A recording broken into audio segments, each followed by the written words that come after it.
कांग्रेस में कॉमनवेल्थ से लेके कोयले का घोटाला से लेके 2G का घोटाला और मुकदमेबाजी हुई, सुप्रीम कोर्ट में गए, ए राजा जेल चले गए।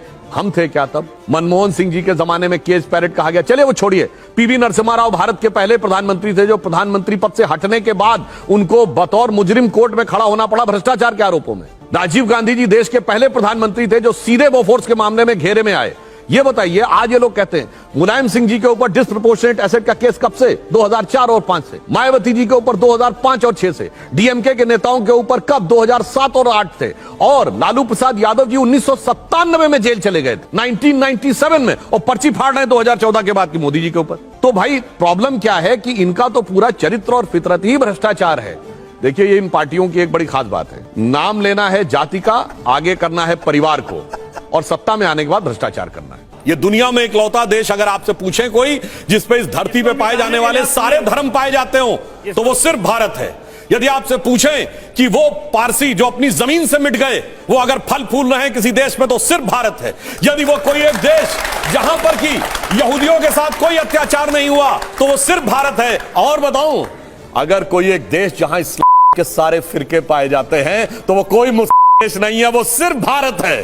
वो कोई एक देश जहां में धमाके नहीं होते, वो सिर्फ भारत है। और वो सिर्फ इसलिए है क्योंकि ये हिंदू बाहुल्य देश है, क्योंकि हिंदुत्व यहां का मूल आधार है। इसीलिए मैं कहना चाहता हूं, अटल जी की जो कविता थी ना, मैंने छाती का रक्त पिला पाले विदेश के क्षुधित लाल, मुझको मानव में भेद नहीं, मेरा अंतस्तल उर विशाल, मेरे वैभव से शोभित है परकियों का वह राजमुकुट, कल इन चरणों में झुक जाए फिर वह किरीट, तो क्या विस्मय, हिंदू तन मन हिंदू जीवन, रग रग हिंदू मेरा परिचय। हमारी ये उदारता थी। परिवारवाद जनता के लिए मुद्दा नहीं, तो मैं 2019 के लोकसभा का उत्तर से दक्षिण तक उदाहरण दे देता हूं। आप कश्मीर में आइए, महबूबा मुफ्ती चुनाव हार गई, अब्दुल्ला साहब बाल बाल बचे। पंजाब में अकाली दल के परिवार के लोग चुनाव हार गए। हरियाणा में हुड्डा जी और उनके बेटे चुनाव हार गए। राजस्थान में गहलोत जी के बेटे चुनाव हार गए। उत्तर प्रदेश में अखिलेश यादव जी की पत्नी चुनाव हार गई। बिहार में लालू प्रसाद यादव जी की पुत्री चुनाव हार गई। अब आप आइए, तेलंगाना में केसीआर की बेटी चुनाव हार गई। आंध्र प्रदेश में चंद्रबाबू नायडू के बेटे चुनाव हार गए।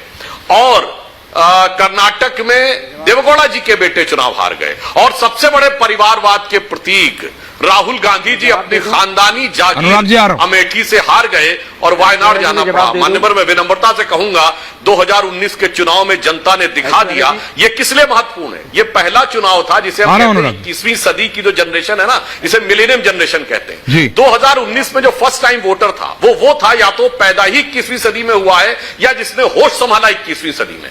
अब मिलेनियम जनरेशन इस बात को स्वीकार करने को तैयार नहीं है कि मेरे माँ या मेरे बाप बहुत अच्छे थे इसलिए हम इनको वोट कर देंगे। तो मैंने सिर्फ उदाहरण दे दिया, उत्तर से दक्षिण तक परिवारवाद को युवा पीढ़ी ने पूरी तरह नकार दिया है। मगर ये लोग पहले जो 1990 से पहले की एरा में फंसे हुए हैं, हमारे विपक्षी दल उस टाइम लैग में फंसे हुए हैं, वो शायद इसको नहीं समझ। मोदी है तो मुमकिन है, और मुमकिन जानते हैं क्या क्या हुआ? जब श्री राम जन्मभूमि आंदोलन चल रहा था तो हम लोग भी उस जमाने में कॉलेज में आई गए थे, सब हम लोगों को बहुत अच्छी तरह एक एक घटना याद है। तो कहा जाता था, अरे अगर राम मंदिर बनने लगा तो मिडिल ईस्ट के देश भारत को पेट्रोल देना बंद कर देंगे। यही कहा जाता था ना कि अरब देश पेट्रोल नहीं देंगे। आज श्री राम जन्मभूमि का मंदिर भी बन रहा है और अबू धाबी में भी मंदिर बन रहा है। और मिडिल ईस्ट के 4 देशों ने अपना highest civilian award Modi ji को दिया है, जिसमें सऊदी अरब भी है, यूनाइटेड अरब अमीरात भी है, पैलेस्टीन भी है, बहरीन भी है। यह होता है कि यदि आप ईमानदारी से और दृढ़ता के साथ चलें तो मोदी है तो क्या क्या मुमकिन है, यह आपको समझ में आना चाहिए। यह बदलाव आया है। और जब आत्मगौरव की बात आई तो आप देखिए, चाहे काशी विश्वनाथ का कॉरिडोर, चाहे महाकाल का कॉरिडोर, चाहे केदारनाथ, चाहे श्री राम जन्मभूमि, ये सारी की सारी चीजें, ये बदलाव और भारत के इतिहास में जो मुगलों का इतिहास था वह वास्तविकता में अब जाके इतिहास का पात्र बना है, वरना वो हमेशा वर्तमान में ही रहता था। और यह भी आप बात समझिए कि स्वतंत्र भारत के इतिहास में बहुत सी ऐसी चीजें थी जिसे झुठलाने का प्रयास किया जाता था। तो उन्होंने चाहे विभाजन विभीषिका दिवस 14 अगस्त को मनाना हो, या गुरु गोविंद सिंह जी के साहबजादों के बलिदान का वीर बाल दिवस मनाना हो, या 26 नवंबर को डॉक्टर अंबेडकर ने जिस दिन संविधान फाइनल किया था उस दिन संविधान दिवस मनाना हो, ये सारी की सारी चीजें। और चाहे 23 जनवरी को नेताजी सुभाष चंद्र बोस के जन्मदिन पर शौर्य दिवस मनाना हो, ये सारी चीजें जो भारत के आत्म गौरव को साथ में रखने वाली थी, उन सारी चीजों को ईमानदारी और प्रबलता के साथ आगे रखने का काम किया।